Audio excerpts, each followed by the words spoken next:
Knuckles, we all know are important.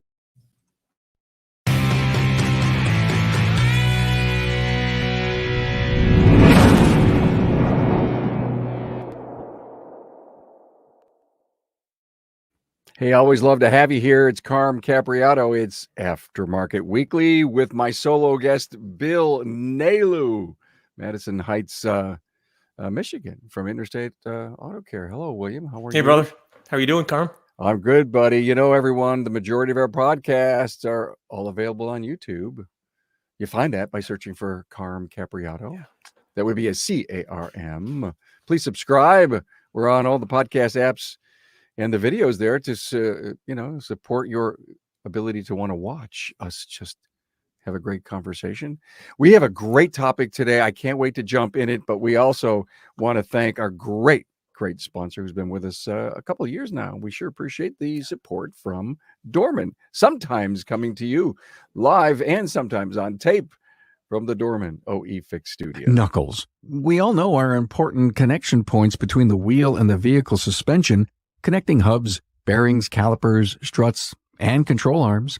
Steering and suspension knuckles often need replacement after collisions, curb strikes, or rust-related issues, and bearings can simply wear out, often after 75,000 miles.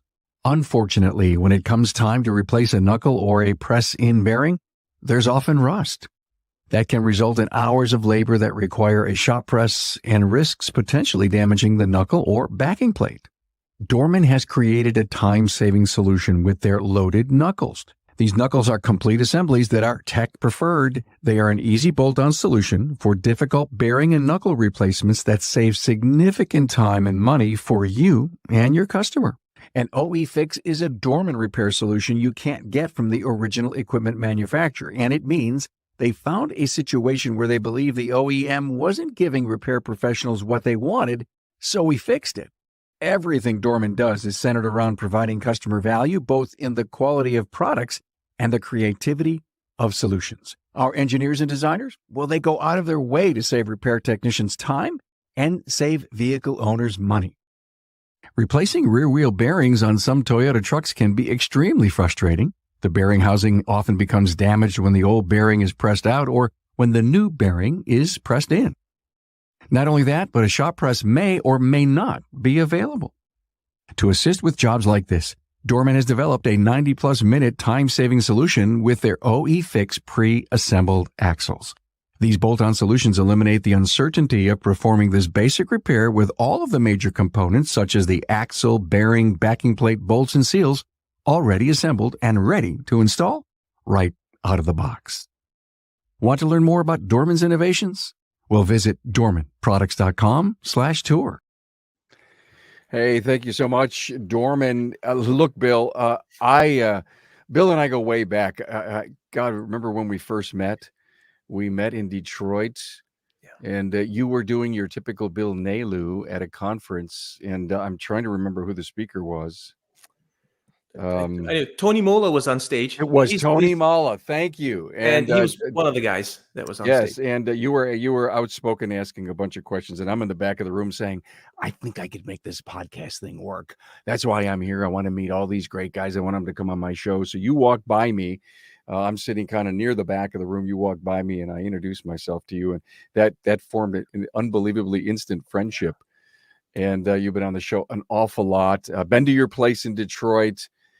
And great family, good business. So Bill and I not only just do shows together, and he comes on often because I value his wisdom. I remember you doing this monologue, and you didn't even know it was a monologue, but you and I were just talking about pricing and customers. And I'm walking all over my house listening to you, and I'm thinking, we got to get this thing on tape.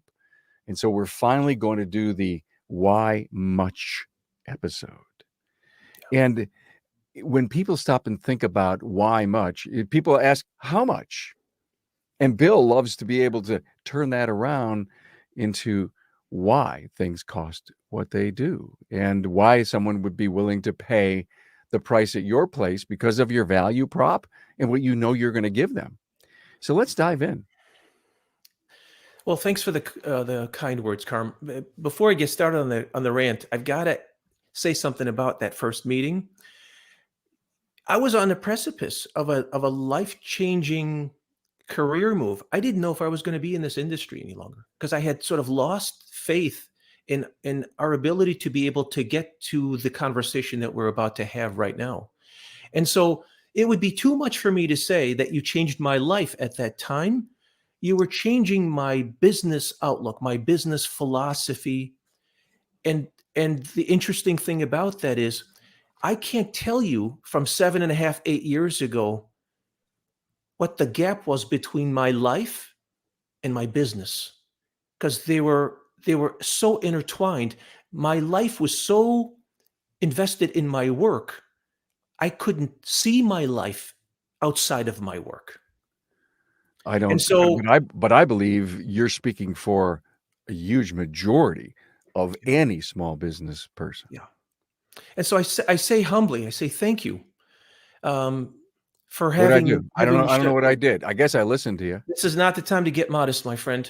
You changed. You changed my life Well, thank you. in measurable ways. And so Why? Because I maybe, gave you a chance to talk about stuff, and maybe you yeah, were able. So you were able to get yourself in the right position. A lot of time, Bill. A great story. I had an issue. I went to my dad, and I says, "Listen, I got this problem. Do me a favor, Dad. Just listen." Yeah. Because he was always willing within the first 8 words to tell me what I should do. yeah, And I told him, just listen. Well, I talked it out for about 5 minutes with him. And then I looked at him and I said, thank you. Thank you so much. I figured it out. And that really changed me when I knew that he needed to be a good listener. I had the answer, Bill, but I couldn't put it in the right order or the right sequence. So I think what you're trying to tell me is that when you start talking things out, you say, wow, Carm wants me to come on his show and talk about this and that. Am I expert? Am I qualified? Am I worthy? And you did. Maybe that's what happened. You just had a place to speak.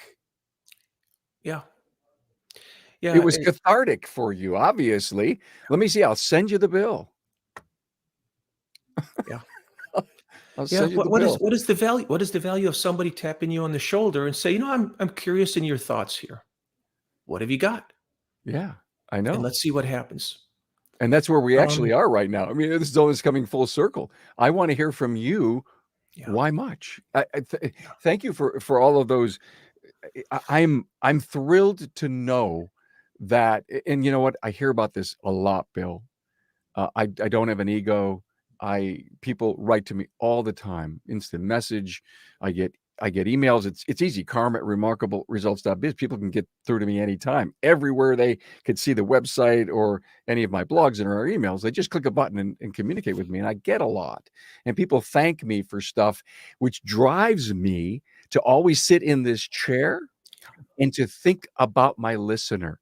Are they getting something of substance in every episode? Listen to learn just one thing. yeah, We're at a point where the industry has so responded to what we're doing here, and I have had to. I mean, my God, the pressure that the listener has put on me to deliver them good stuff, quality stuff, brilliant stuff. It's like, and my daughter Tracy knows the pressure to get it right is yeah. amazing. But thank you for helping me get to the point where you were a person I think about a lot. What would Bill say? Thank you. Thank you. That the thank you in itself is an exercise. I had a customer years ago. This guy was like our age, Carm, and this guy was built. I mean, this guy, he's like Ron IPAC, right? I mean, this guy's Yeah, working out Ron. Yeah, Ron. every single day. Every day. Yeah. And I remember looking at him. I said, you've got this is like 20 years ago. And I said, you probably have about 20 years on me. I said, man, you are in good shape. You know what he said, Carm? He didn't say what I would have said. He didn't say, oh, nothing. It's no big deal. I do the best I can, all that other crap. You know what he said? He said, thank you very much, Bill. I appreciate it. It makes me feel good to have somebody recognize that I put in the time and effort to to look the way I look now. And I appreciate you recognizing that. And I thought, how refreshing. This silly humility stuff sometimes is appropriate, but more often than times is counterproductive, because you're spitting in the face of the person who's trying to say thank you to you. You have to. I didn't mean to interrupt you. No, I'm it's fine. sorry, but you have to learn how to say thank you, and that was something I had to learn. And I think you bring up something really important.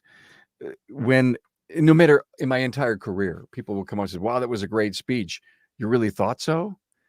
I had to learn how to say thank you. Yeah. And because I kept thinking that when I said thank you for the accolades, that I was building an ego, and I really wasn't. I was just wanting to show the appreciation across the aisle for someone recognizing that it moved them or changed them, or they got something from it. Why did you do it if that wasn't your intention? If your intention wasn't to be a giver? Yeah. So they wow, that was great. Thank you so much. Thanks for the kind words. Yeah. Can you imagine a person who was a homeless person, and Elon Musk gave them some piece of advice, did something for them to make them a thousandaire. And then those two run into each other again. And the thousandaire says to Elon, I just want you to know what it meant for you to help me with this. And so I'd like for us, you and I, to walk across the street to Subway, because I'd love to treat you for lunch. And then Elon turns around and says, hell with that. We're going to go across the street to Ruth's Chris, and then I'm going to buy you lunch. That's the way I see that. There's a time and a place where the billionaire mindsetter guy has to say, thank you for allowing what little I think I poured into your life to seep in. And the fact that you appreciate it, I'm going to bless this by allowing you to feel like you're the one doing something for me today. Because it's important for the receiver, the previous receiver, to be the giver in that process. There's a holy marriage there that we have to recognize. And I have to become better at that, because I'm not a good, I love to give. I love to do things in culture. I mean, you're of Italian heritage. I'm of Middle Eastern heritage. We fight over the bill at the restaurant. People are laughing at us. You got two men fighting to go grab the bill because I want to pay for this. Like, I think I've won them the last couple times. Yeah. I think I did. Oh my God. Thank you. And by the way, Bill and I are both in a virtual Toastmasters called Remarkable Results Toastmasters. If anyone is interested in taking their level up to themselves up to a new level of communications, Carm at remarkableresults.biz. We'll check it out and maybe give you a chance to get in that virtual Toastmasters. So Bill, let's jump into what I think is just a perfect topic. Why much? Yeah. Well, Carm, in our conversation, we've been talking about, there's a book idea in my head. And I feel like the book is building itself out in the stories that have accumulated over 35 years in this wonderful industry that's given me everything that I have today. And the thing that just keeps coming up for me, and more so right now, we're in the middle. I guess let me preface this. You, Mr. Shop owner out there, if you're listening to this and you don't get anything new out of this, then maybe I'm wasting your time today. Maybe the message isn't for you. Maybe the message is for you to deliver that to somebody that might appreciate what I'm about to tell you today. And so I ask you the question, where are you at today right now? And I don't mean today in terms of career. I mean like this week might be a week that car count is down. And what happens to us physiologically? We start to tighten up. All of a sudden, the thought of ruling the world and getting the second and third or 12th location isn't quite as interesting as it is this week. Because this week you're thinking, man, I've got a stack of applications, people wanting to jump ship from where they're at and coming to us and what have you. And so all of this is going on. And so I ask you to spend the next 10 or 15 minutes maybe reviewing some information that maybe Carm and I are going to bounce back and forth with each other. And if not, maybe I can change your mind about being the cheapest person in town. One of the stories that I love telling is I had a chance to speak in front of a bunch of shop owners a few years back. And I raised my hand. I said, how many of us here are proud to be the most expensive people in our marketplace? Every one of the shop owners, and they were all men, unfortunately, there was not a single woman in the room, because had there been, I suspect that she would have understood that I was bluffing at that point. Everybody raises their hand proudly, and they're like, yeah, I'm not going to apologize for being the most expensive guy in town. And I just shook my head and I thought, how disappointing is this? Why do you people think that you're the most expensive guy in town? My prices might be up at that higher tier, but price and expense are completely different things. And we have to get that as an industry. You can have the highest price in town, but still be the cheapest option for that customer. And I could go on for days telling the stories that I have accumulated over the years and that you have accumulated over the years. That customer that comes in the door asking how much for a transmission, and it turns out they've got a plugged exhaust system and all this, 17,000 other different calls that come in that start that way. And so one of these facets that sort of gets me to where we are today is that we have a binary mindset. And it's not different than what we see in politics. You're either on the left or on the right, or Republican or Democrat, red or blue team. And we have this mindset that says that I give no prices over the phone. And my standard answer is no, we don't give prices over the phone. And then there's folks that'll say, well, no, you price transparency. We're going to throw it all up on the website, and we're going to tell them exactly what it's going to cost, just like shopping for a car, because shopping for a car is as generic as auto repair, right? It's very simple that way. And so I'm here to say that it's neither and yet both at the same time. There has to be the training that you have to invest in, coaching, in consultation, in getting together with fellow shop owners.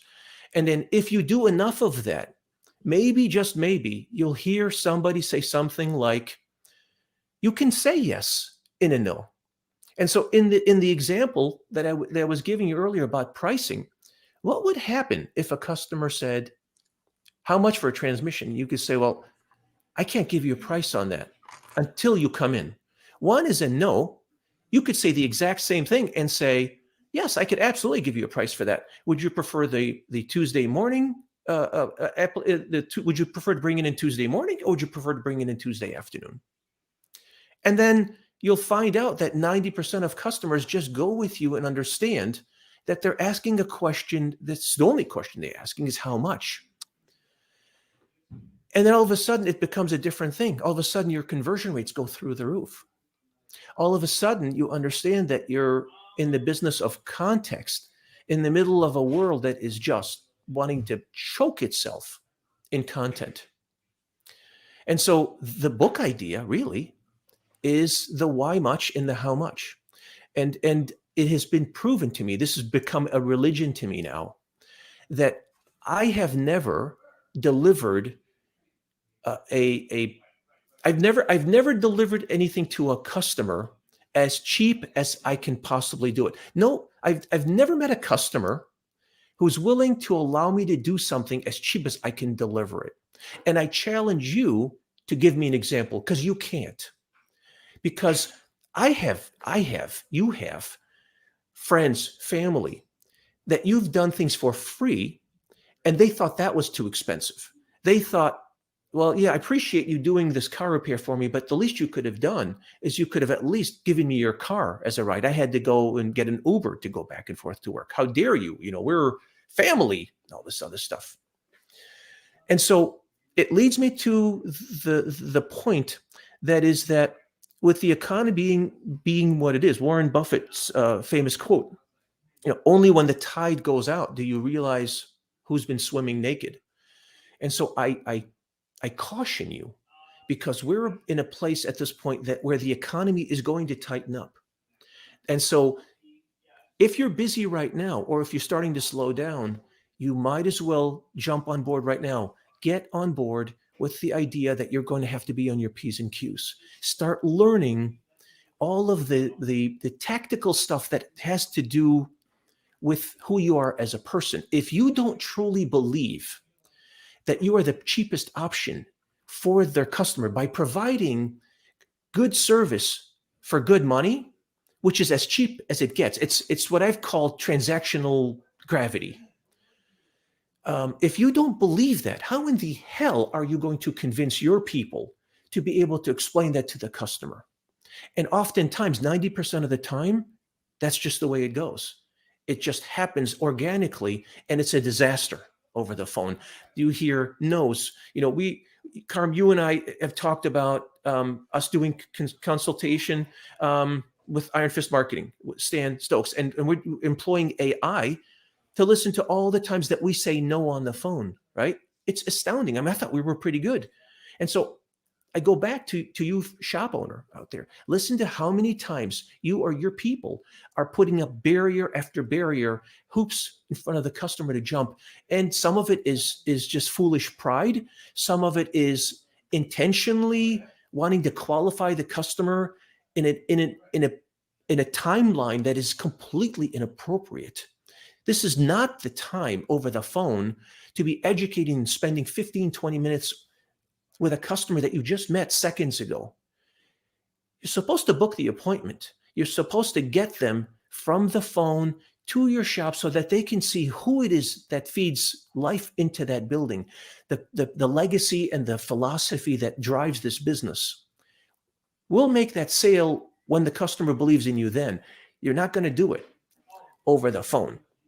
That's just my personal experience. And we can have that debate in future conversations, but that's sort of where we are with this stuff. And the other part of that is fear. How expensive fear is to us. When we start becoming fearful, when we start listening to credit markets tightening up and we got to be careful here and be careful there, the minute you walk out of the office, you don't think that your people are going to see that fear in you. And so again, it's one of those things where a leader that's been around the block a couple of times has the Friday huddle and says to everybody, hey, guys, anybody here afraid of what's going on right now? In case you're afraid, just know that we're capitalized for this. We have we have enough cash on hand. We have enough money, and we have enough, and more importantly, we have a plan on how we're going to respond from this slow week, a slow month, or whatever is going on here, whether it's construction or whether it's whatever is going on. The leader has to be able to say, we've been here before, and we're going to get out of this just like we've done before here. Bill, how many customers respond to you explaining that you will ultimately, at the end of the day, be the cheapest, even though you may have a higher quote than someone else? It's astounding, Carm, and it has nothing to do with car repair. It's like some of the greatest people that I know in my life are shop owners and people who do what we do for a living. You've met thousands of them. And all we have to do is tell the stories, tell their story before it becomes their story. So customer comes in the door. Like, this is a perfect example. This is my favorite conversation to be had with customers. They're looking to buy a used car. And so invariably, they'll ask me a question like, well, what kind of a car should I buy, Bill? And all of a sudden, the answer that I say to them is, it's not the car. It's the person who owns the car. Because the person who owns the car is far more important in this equation. You can take a Honda Accord, a Toyota Avalon, right? Some of the most reliable cars, that we would know of, right? You could take a car like that that's been mistreated, and it's a much worse car than, I'm not going to name names. We don't want to disparage brands out there, but you could take the worst car that Consumer Reports has on its list, and if it's been taken care of, that's a much better car. And so the analogy that I use is, if you were going to adopt a pet, a dog or a cat, would you want to know if the reason that this dog or cat has been given up is because it bit somebody or it hurt somebody? Would that be an important thing for you to know? And of course, 100% of the customers would say, yes, that's an important thing. Well, then why are we not vetting the person who's been taking care of this car? Why don't we ask questions like, How long have you had the car for? Well, I'm the original owner. Okay, great. So this 15-year-old car, so I'm assuming that this title is in your name and it goes back 15 years, right? And so what do you hear? You'll hear something like, well, no, it belonged to my aunt and my aunt passed away 3 years ago. And so now so you've been driving your dead aunt's car for 3 years. The whole thing starts falling apart. And so when we train customers to vet people who are providing services first before they start asking prices, all of a sudden the relationship changes. All of a sudden now they understand this isn't somebody who just takes care of my car. This is somebody who's teaching me how to become a better consumer. It's a completely transcending relationship at that point in time. I become the consultant to everything transactional. And there's another part of this, Carm, here, as you're taking some notes here. How many of us shop owners are hypocrites? How many of us have no problem saying to the customer, well, the reason we charge what we charge is because we learned to turn wrenches. We had to go to this remote village in the Alps to learn how to turn that 10 millimeter metric wrench just the right way. I had to send people out for that. But when it comes to our suppliers, the first thing we say to them is that $9 rotor that you're selling me is I can't sell it.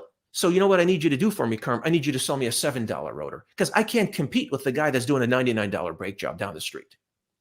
So it's easy for us to want top dollar from our customer because we deserve it. But we don't want to say to the supplier, hey, by the way, I want you to charge me good money for good parts. I want to pay you more money for better parts because the parts that we're getting right now aren't cutting it.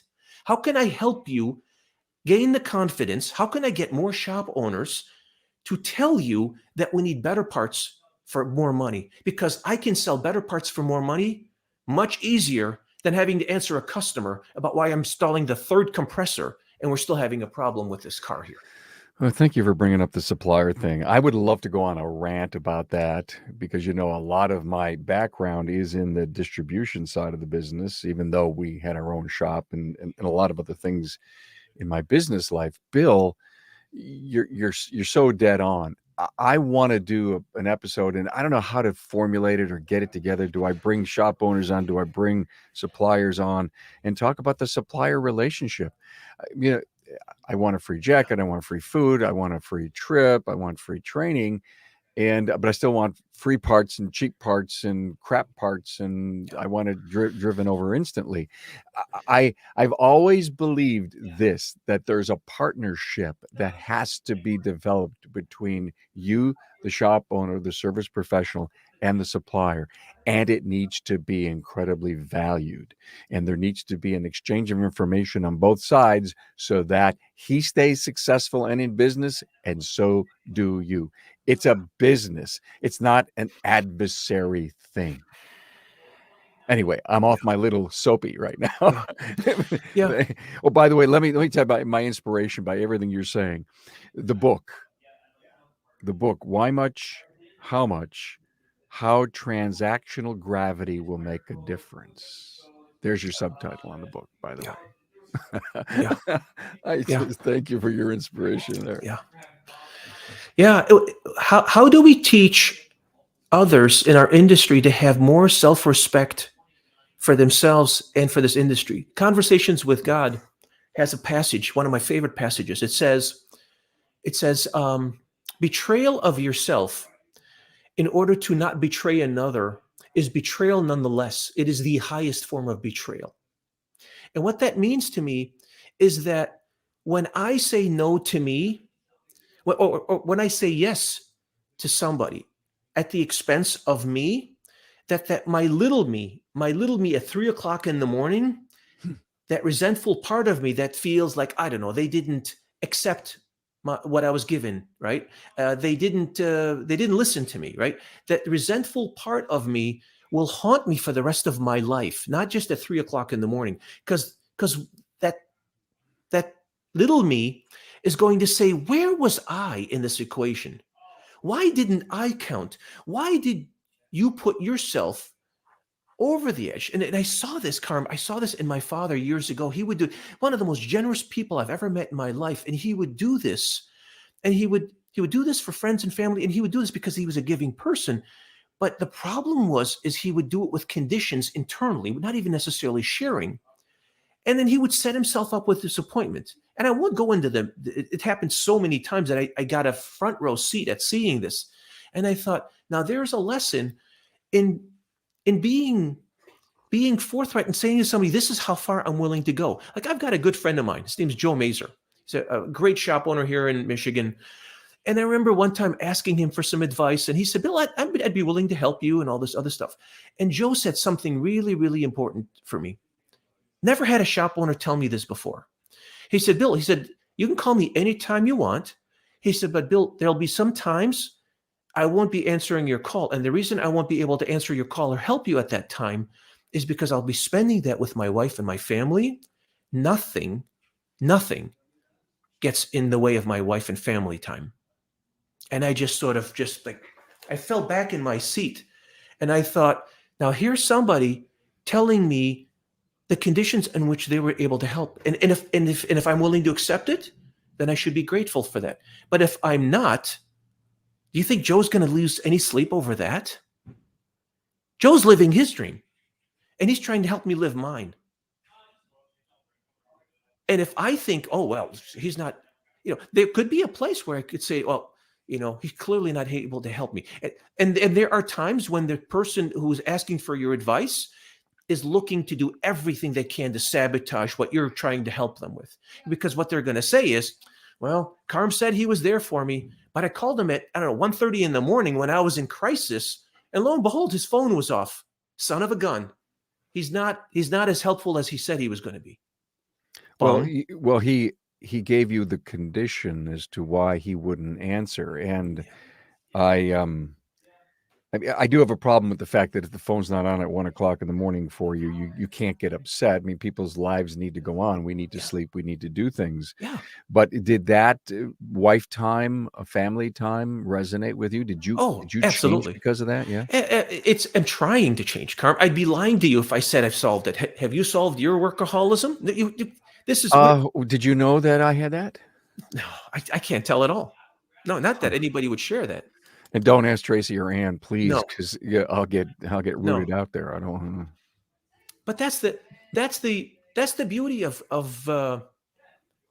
being in that stream, in that network that says just pick up one thing today, and in a full circle moment. That's really my message to the person who knows it all and who's heard it all.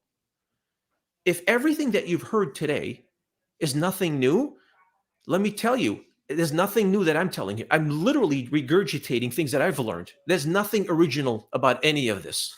Yeah, but and the beauty of it is, listen, my whole life, I know the common sense applies, intuition applies, heard that before, but sometimes you have to be in the right place at the right time with the right condition in the right moment for it to finally go bing. Yep. And it comes in and it works and you own it. And now you get on your own box and you say, let me tell you about this. Even though you haven't practiced this in years, you haven't shown that you could do anything like this. And you know what? It takes a long time and a lot of maturity, Bill, to want to admit. It took me a long time to admit that I didn't have all the answers. What a stupid leadership move. I finally had to go out and say, listen, I don't know. Let me get you an answer. I always thought I had to have an answer. Yeah. Did you ever think your people come to you? You always had to have an answer because, whoa, you're the businessman. You've been here for so long. You feed all these families. Yeah. You must be Oz, all knowing, all seeing. Yeah. And when you admit that, your life can start to change. It will change. Yeah. The power in the question is so much more important than the power in the answer, I find. When you're describing that, what I'm hearing in my head, Barry Barrett, Clint White, what is a seasoned consultant? Forget about service writing. Forget about, this is completely outside, even go taking this outside. What is a a therapist? What does somebody do when they're on the phone with another person? They're trying to help them. Do they give them the answer, or do they try to get them to the answer? And so that leading question that says, will you let me help you save yourself some money, since you're asking about price? And there's only one proper answer. Yes, hell yeah, I want you to save me some money. Why are you doing it this way here? What do you hope to accomplish by getting 10 different prices from 10 different places here? Why not figure out whether you're dealing with the right person who actually understands what you're trying to accomplish here? And that's the jumping off point. That's the point where you think that you've got somebody's commitment to say, okay, I'll go with you on this, but I'm only going to give you 5 minutes. You got 5 minutes of my attention. Any more than 5 minutes, I'm jumping off. I'm hanging up on you. And it's no different than a suicide prevention hotline. I'll be on there with you until you jump off. Once you jump off, I can't come after you. But until then, I think I've got your attention. I think we have a conversation that we can engage in, a substantive conversation. So, William, you're on the phone with the customer, and you say, and this is all about how much, and then you say, listen, listen, I'd love you to come in Tuesday at 8:00 in the morning, and we're gonna check this thing out and find out what you really need. No, I just want price. Listen, what are the goals? What are the goals for your vehicle? Safe, reliable transportation in that area. I mean, you're moving the kids around. You need to have it on call, on demand at all times. You need it to last so many more years. What are your goals? And I believe, to your point, when you start asking people the goals for this particular repair or this vehicle, you can start getting them off of the how much syndrome and maybe start hearing. And then I think you need to be clever enough to, but okay, is it money? We got financing. I mean, to your point, Bill, and never saying no, but constantly offer options to get that individual to come in and let them say, wow, I love the bedside manner of this person at this repair shop. Ever complain about a bedside manner for a doctor? Some of them don't. Some of them don't. They only talk. They only talk organs. They don't talk people, right? And the same with many of the technicians that are now on counters today, and or they own their shop. It's very difficult to have a people discussion and to realize that you're giving to people. You're trading. I'll do this service. You give me money. Yeah, but it's not cold. It's warm.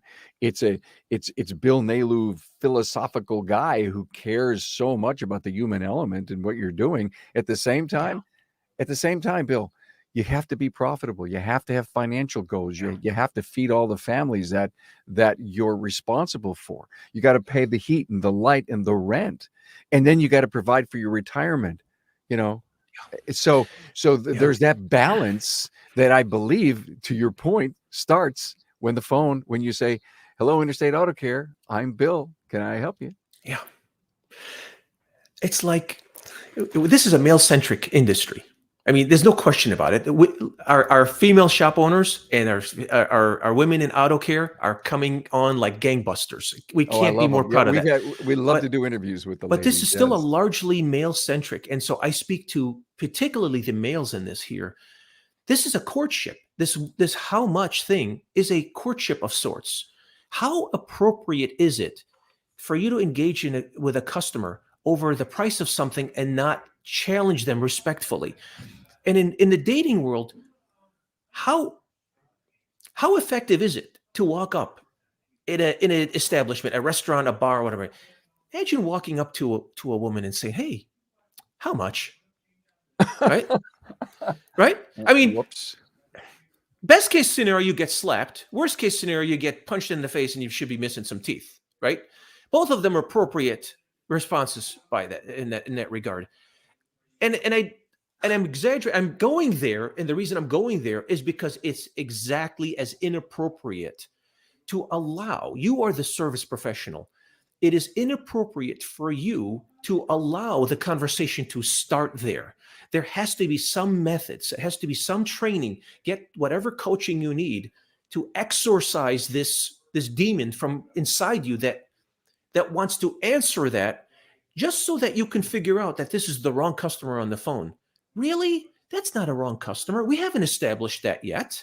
They're asking the only thing that they can ask at that point in time. Teach them help them to not ask such an inappropriate question that early on. I love it, Bill. What a great conclusion.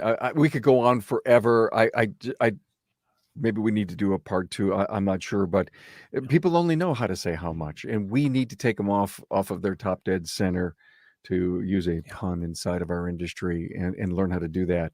You're so right.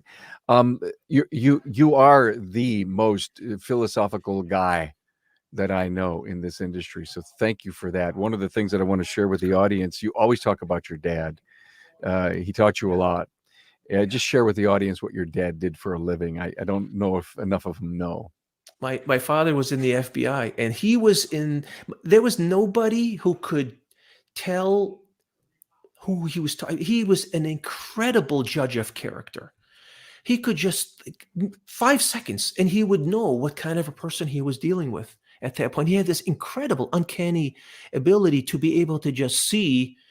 And I don't know how he did it, but I'd like to think I got a little bit of that. And the more I realize that we're in the character building business, that we are in the business of measuring character and being with people of character, that transcends all economies.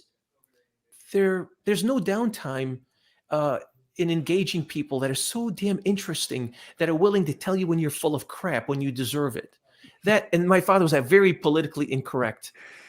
He would just. He was a profiler before profiling. But he would have been a horrible business owner, because he didn't know how to be diplomatic. And then maybe that's the other part of that is you, Mr. Shop Owner, have this chip on your shoulder because you are that damn good. You can fix everything, and you deserve everything that you've gotten to this point. And the reason that you might have not been able to flip the switch and get to that next level is because you just haven't figured out yet that you need to be a little bit. Sometimes diplomacy is better than being right. Sometimes and if you're a married guy, you'd really understand. And if you're a divorced guy, you'd understand that even better. Diplomacy is king in this regard. I don't recall a course that was taught by the church, high school, college on diplomacy. Yes. I just don't know that. I think that is something that many of us hard-headed, stubborn, I'm Italian and you're Middle Eastern, we have to learn that on our own, sometimes in an extremely hard way. Yeah. How come yes, dear isn't in the Bible? That should have been. Yes, dear. Yes, my Bill love. Nalu, Interstate Auto Care, Madison Heights, Michigan. My friend, thank you so much for this. Thanks, brother.